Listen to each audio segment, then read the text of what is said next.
सोनपुर गांव के लोग गरीब होने के साथ साथ बहुत ही भोले भाले थे। वे अपनी जरूरतों के लिए अक्सर सेठ धनीराम से कर्जा उठाते रहते थे। धनीराम बहुत ही चालाक स्वभाव का था। वो गांव वालों को कर्जा देकर बहुत ठगता था। एक एक करके सभी गांव वाले चौधरी धनीराम के कर्जदार होते जा रहे थे। फिर एक रात जब सभी गांव वाले अपने घरों में गहरी नींद में सो रहे थे। माँ पंखा चलाओ ना, गर्मी से बहुत पसीना आ रहा है और मच्छर भी काट रहे हैं। सुनो जी, बहुत देर से बत्ती गुल है, जरा पड़ोस में जाकर देखना, नत्थू भाई साहब के घर की आ रही है क्या? हाँ देखता हूँ।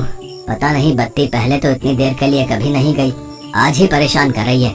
नत्थू भाई, तुम्हारी बिजली आ रही है या गई हुई है? अरे कहाँ आ रही है प्रकाश भैया, बहुत देर की गई हुई है। बच्चे भी गर्मी से बड़े परेशान हो रहे हैं, बस आंगन में बिस्तर बिछाने जा रहा था। नत्थू भैया, गाँव में तो अंधेरा ही अंधेरा छाया हुआ है। मुझे तो लग रहा है पूरे गाँव की बत्ती काफी देर से गई हुई है। हो सकता है थोड़ी देर में आ जाए, तब तक मैं भी छत पर बिस्तर बिछाता हूँ। अगली सुबह तक बिजली का कुछ पता नहीं था। सारे गांव वाले परेशान हो रहे थे, सबके काम रुक गए थे। अरे भैया, ये बिजली ना आई तो खेतों का काम कैसे होगा भैया? बड़ी परेशानी हो रही है, सिंचाई कटाई सब काम कैसे होंगे? भैया एक काम करते हैं, चौधरी साहब के पास चलते हैं, अब वही कुछ कर सकते हैं। हमारी तो समझ से बाहर है, और वैसे भी बिजली का बिल तो चौधरी साहब ही जमा करते हैं। अगली शाम तक जब लाइट नहीं आई तो सारे गांव वाले चौधरी धनीराम के पास जाते हैं। तुम सबके घर की बत्ती कट चुकी है, क्योंकि तुम सबने समय पर बिल नहीं दिया था। मैं भी क्या करता, पूरे गांव के बिजली का बिल समय पर नहीं भरा गया तो पीछे से बिजली काट दी गई है। पर सेठ जी, आपके घर की बिजली तो आ रही है, हमने तो सबने समय पर बिजली का बिल भरा था, फिर हमारे घर की बिजली क्यों काटी गई? सेठ जी, हम तो समय पर आपको बिजली के बिल के पैसे अलग से देते हैं, फिर बिजली का बिल न भरने वाली बात तो कोई बात नहीं होती। अच्छा, तो तुम बड़े समझदार बनते हो, हैं? अरे तुम सबने मेरा इतना कर्जा चुकाना है, बिजली के बिल के पैसे देकर जाते हो और मेरे कर्जे के नहीं, इसलिए वो सारे पैसे मैंने अपने कर्जे के पूरे कर लिए हैं। अब तुम सब बिजली के बिना रहोगे। अब जाओ, मुझे पंखे की ठंडी हवा में सोना, जाओ। चौधरी सेठ धनीराम की बात को सुनकर सभी गांव वाले बहुत परेशान हो गए। सेठ धनीराम ने गांव वालों के साथ धोखा किया था। उसने सभी गांव वालों के बिजली के बिल के पैसे ठग लिए थे। गांव में बत्ती न होने के कारण सबके काम बंद हो गए थे। गर्मी एकाएक बढ़ने लगी। एक दिन प्रकाश खेत से घर लौट रहा था, तभी उसने देखा रास्ते में एक साधु बाबा बेहोश पड़े हैं। प्रकाश उन पर पानी के छींटे डालकर किसी तरह होश में लाता है। साधु बाबा, अब आपको कैसा लग रहा है?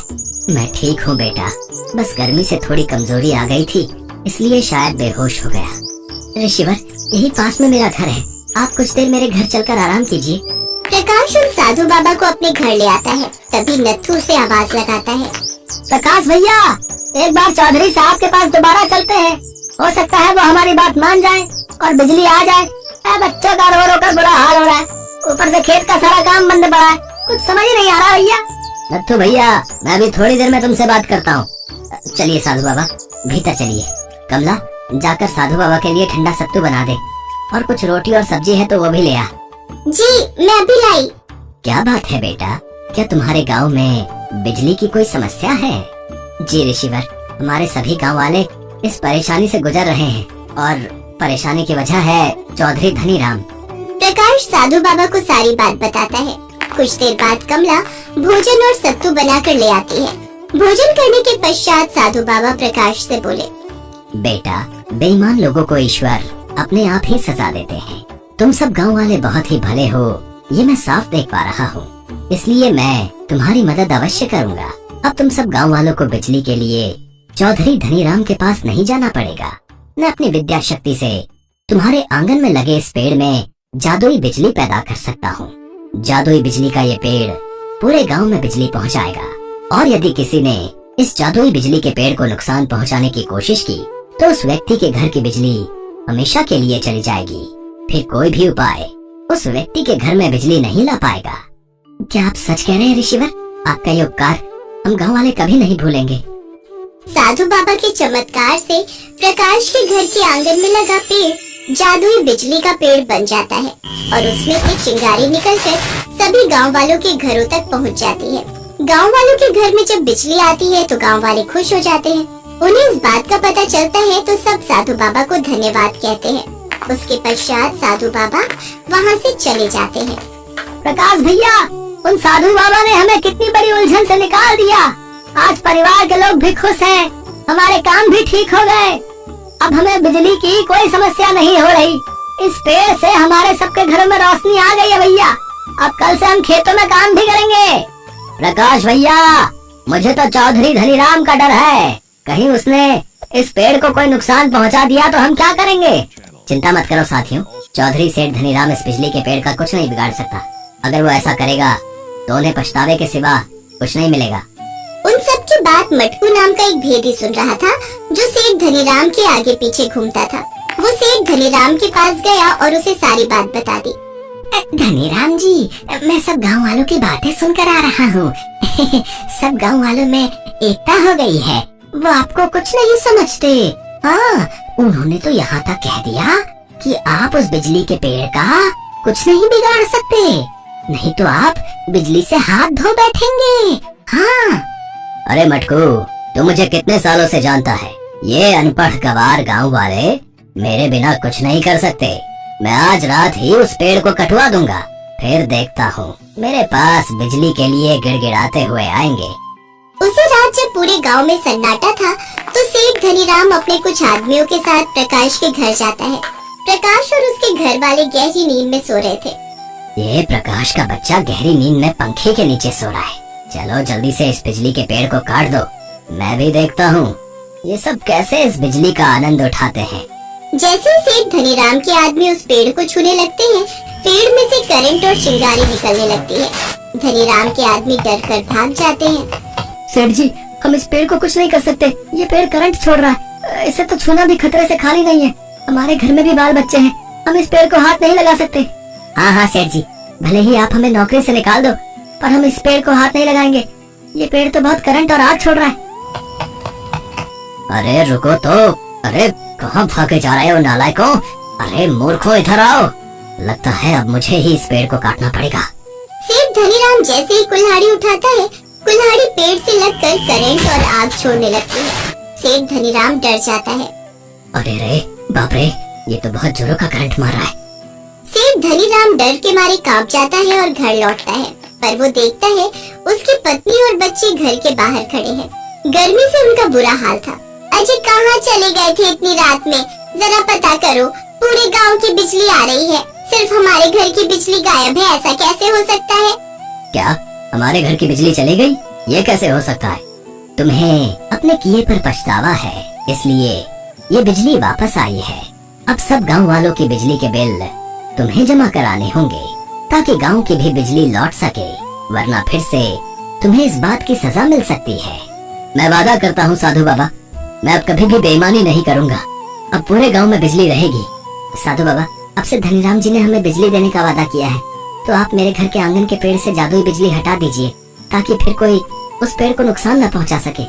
प्रकाश के कहने पर साधु बाबा पेड़ से जादू हटा देते हैं। उस दिन से पूरे गांव में बिजली आ गई थी। अब समय पर सेठ धनीराम सब गांव वालों के बिल जमा करता था। अब उसने बेईमानी करनी भी छोड़ दी थी। ये देखकर गांव वाले बहुत खुश थे।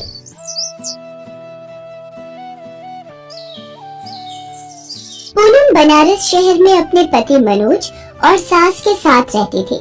पूनम का पति जिस फैक्ट्री में नौकरी करता था वो बंद हो गई थी, जिसकी वजह से मनोज के पास अब कोई काम नहीं था।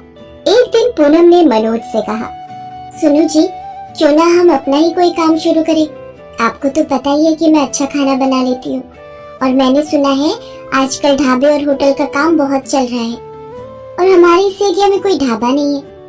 हम अपना ढाबा खोल लेते हैं। पूनम, तुम्हें पता है हमारे पास अभी इतने पैसे नहीं है कि हम कोई काम शुरू कर सके, और ढाबे पर लगाने के लिए हमें पैसे चाहिए। हमें सब कुछ देखना पड़ेगा, और जब ग्राहक हमारे खाने को पसंद करेंगे उसके बाद ही हमारी कमाई शुरू होगी। पैसों की चिंता आप मत करो। शादी के बाद माँ ने मुझे जो सोने की चेन और अंगूठी दी थी, हम उसे बेचकर पैसे इकट्ठे कर लेंगे। पर इस तरह मैं आपको मायूस बैठा नहीं देख सकती।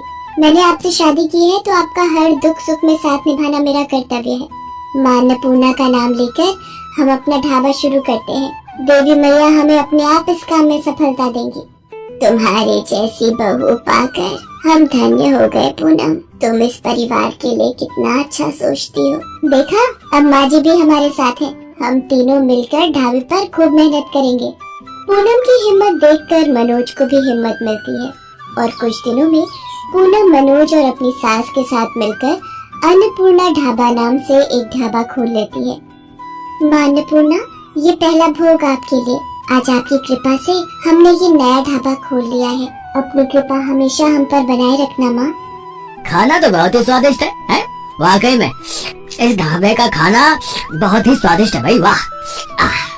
पूनम का अन्नपूर्णा ढाबा चल पड़ता है और ग्राहकों की भीड़ लगनी शुरू हो जाती है। पूनम, मनोज और उसकी सास तीनों मिलकर खूब मेहनत करते थे।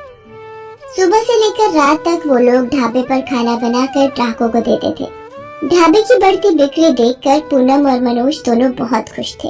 पूनम, आज तुम्हारी हिम्मत की वजह से हमने ये ढाबे का काम शुरू करा तो आज चल गया। अब हमारी अच्छी बिक्री हो रही है। मेरा मन है कि तुमने मुझे जो सोने की चेन और अंगूठी बेचने के लिए दिए थे, मैं धीरे धीरे पैसे जोड़कर तुम्हारे लिए एक सोने की नई चेन, अंगूठी और कानों की बालियां भी बनाऊं। मेरा असली कहना तो आप और माँ जी हो। आप दोनों का साथ ही मेरे लिए सबसे ज्यादा जरूरी है। अभी मुझे कुछ नहीं चाहिए और आज ये सब कार्य माँ अन्नपूर्णा की कृपा से संभव हुआ है। आज उन्हीं के कारण हमारा ढाबा बहुत अच्छा चल रहा है। बस देवी मैया इसी तरह हम पर कृपा करती रहे। जय अन्नपूर्णा मैया। पूनम और मनोज दोनों ही बहुत खुश थे, पर अचानक एक रात बहुत मूसलाधार बारिश और आंधी तूफान आ जाता है, जिसमें पूरा ढाबा डूब जाता है। पूनम और मनोज बहुत दुखी होते हैं।